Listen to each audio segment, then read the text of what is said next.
My name is Elsa. I married my husband Kevin 15 years ago. We worked at the same company where Kevin was an office employee and I was the receptionist. When we got married, we moved into Kevin's family home. His dad, Harry, and mom, Susan, were so kind. There was none of the harassment people warned us about. Life was happy every single day. 4 years into our marriage, I became pregnant with Kevin's child. But around the time I entered the stable period of my pregnancy, Kevin began feeling unwell more frequently. Concerned, I suggested, maybe you should see a doctor. But Kevin brushed it off as mere tiredness, thinking some rest would do, and continued to work without taking any days off. However, Kevin rapidly lost weight, and recently he started to complain about body pain, so I insisted and took him to a major hospital. The diagnosis was pancreatic cancer. Many people know that by the time pancreatic cancer is found, it's often too late, and that was the case with Kevin. Pancreatic cancer often has few noticeable symptoms in its early stages, and it's not until the disease progresses that symptoms like body pain and loss of appetite begin to appear. Looking back, Kevin's recent condition matched almost exactly with those symptoms. As a result, Kevin was immediately hospitalized and underwent chemotherapy, but the cancer had already metastasized to various parts of his body, so surgery was not an option. The chemotherapy didn't have much effect, and ultimately, at Kevin's decision, he moved to palliative care. Kevin continued to lose weight. There I was, pregnant, my belly growing day by day while Kevin became thinner, his cheekbones prominent when he smiled. Still, I visited Kevin every day. I wanted to spend as much time as possible with Kevin and our baby on the way. Every day, every hour, every second mattered. Then, a few months later, our son was born without complications. Kevin, confined to his bed, was able to hold our child. When Kevin held our son, he shed tears of joy. And not just him, but everyone present, me and the in-laws, couldn't help but cry too. "I'm so glad to be alive."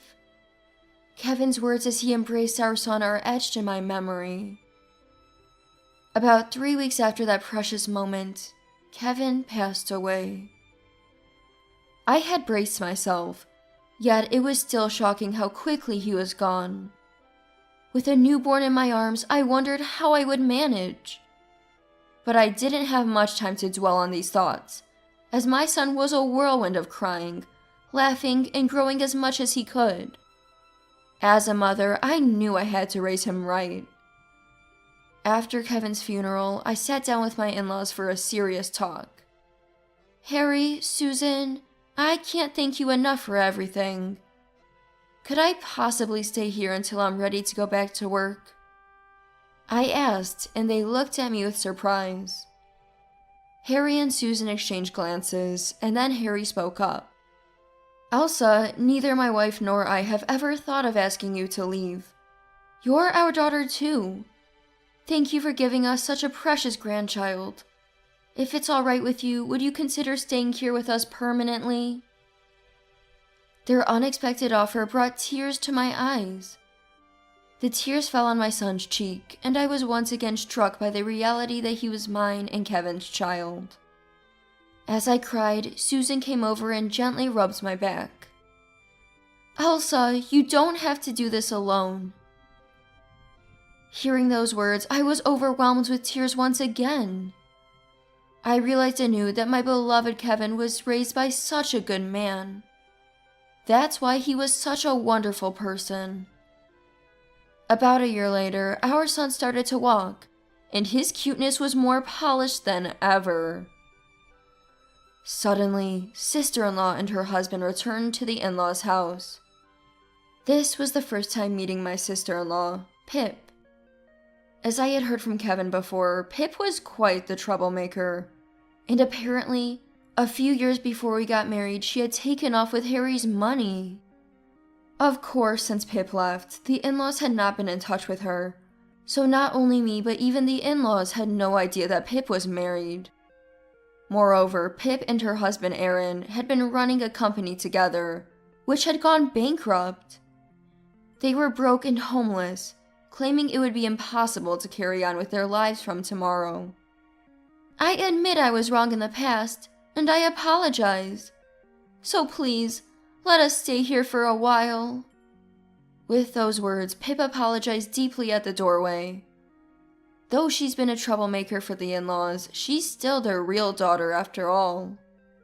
The in-laws just couldn't turn away their troubled daughter and reluctantly allowed her to stay, with the condition until she finds the next job. But this was the beginning of everything. The moment the in-laws allowed Pip to stay, she began to do as she pleased and started calling me a freeloader. Pip's husband, my brother-in-law Aaron, joined her in saying, "You're living with us, so you better work hard, you know." They started bossing me around like a servant and even had the nerve to say, "Hey, we're out of work and short on cash. We want to go out for some fun, so lend us some money, will ya?" Then they forcefully took my wallet and helped themselves to the cash inside. Could this person really be Kevin's sister? The daughter of those in-laws? She was the worst kind of person I could suspect of not even being human. It had been 3 months since sister-in-law and her husband settled in the in-laws' house. Just like that. But the sister-in-law couple, instead of looking for jobs, didn't lift a finger around the house. They showed no signs of planning to leave. "Hey, what happened to my brother's inheritance? He worked at a good company, right? Must have had some savings. Isn't it strange for you to get it all?" She pressured me to give up Kevin's legacy. Just then, Harry happened to pass by and he warned Pip.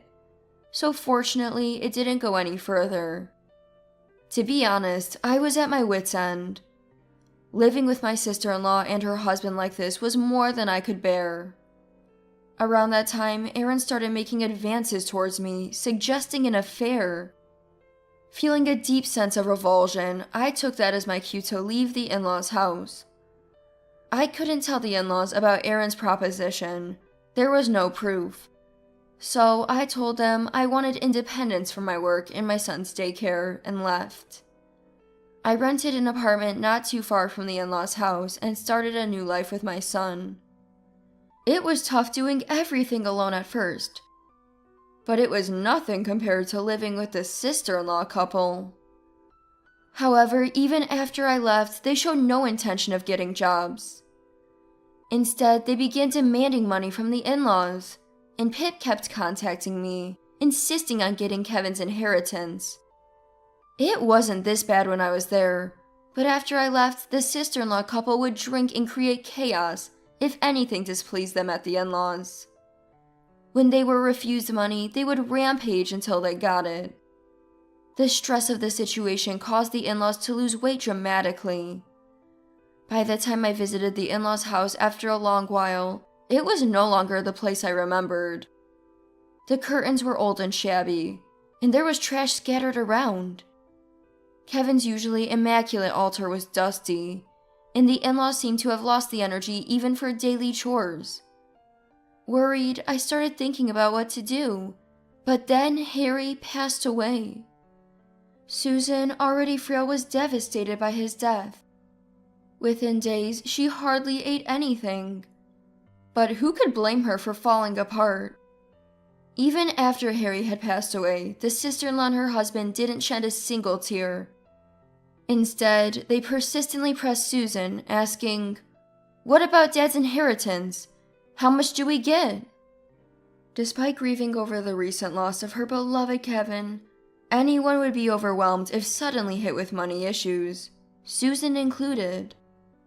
As I noticed Susan becoming increasingly gaunt each day, my concern led me to take her to the hospital, where she was promptly admitted for malnutrition.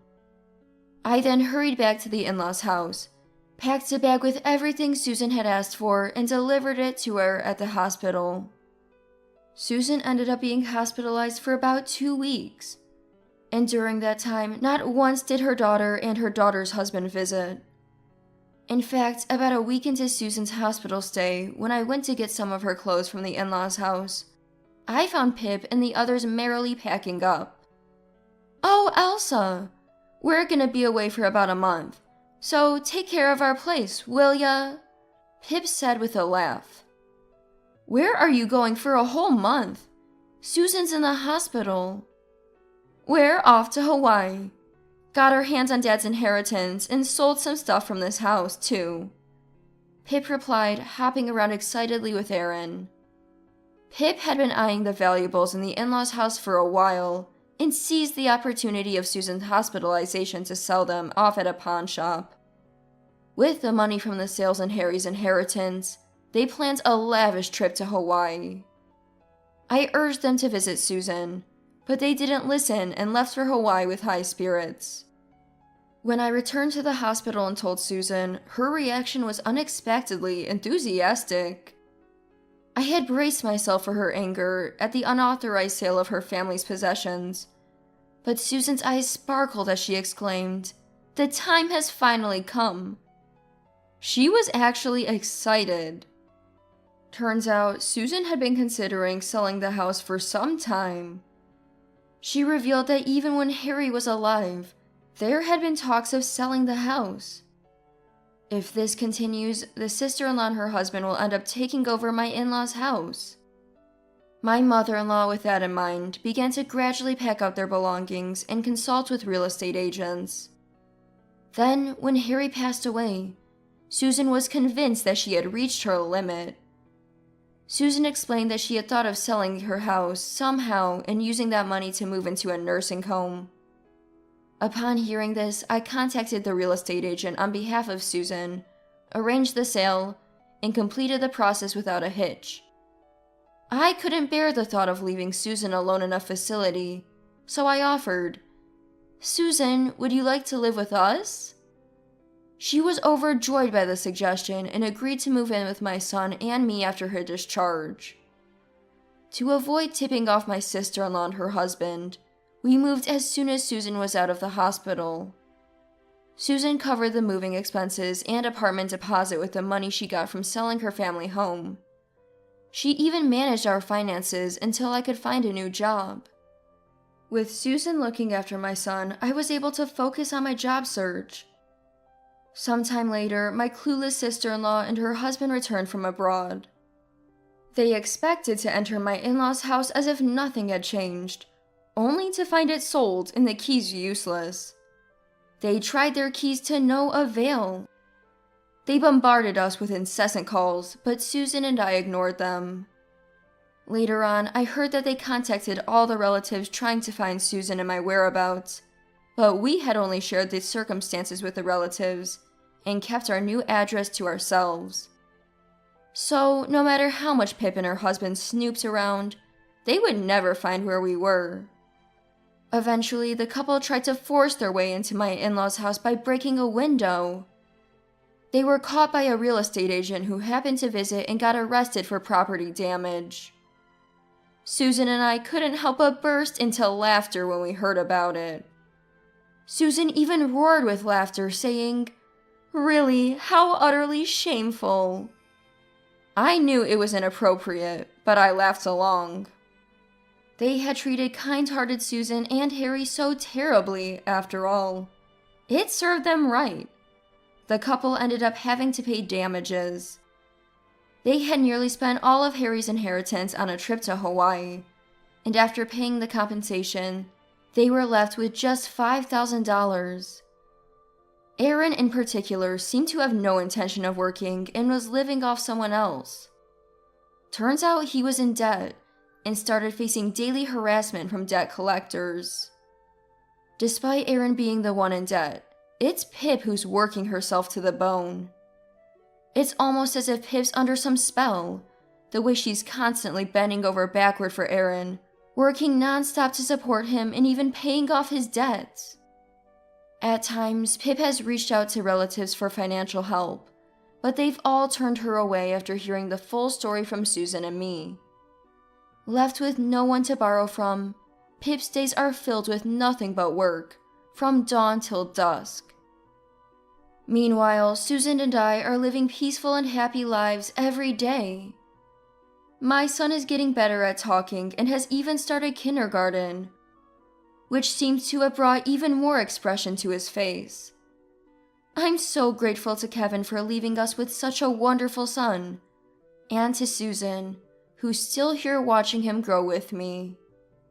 I owe so much to Kevin, to my in-laws, who have cherished me all these years.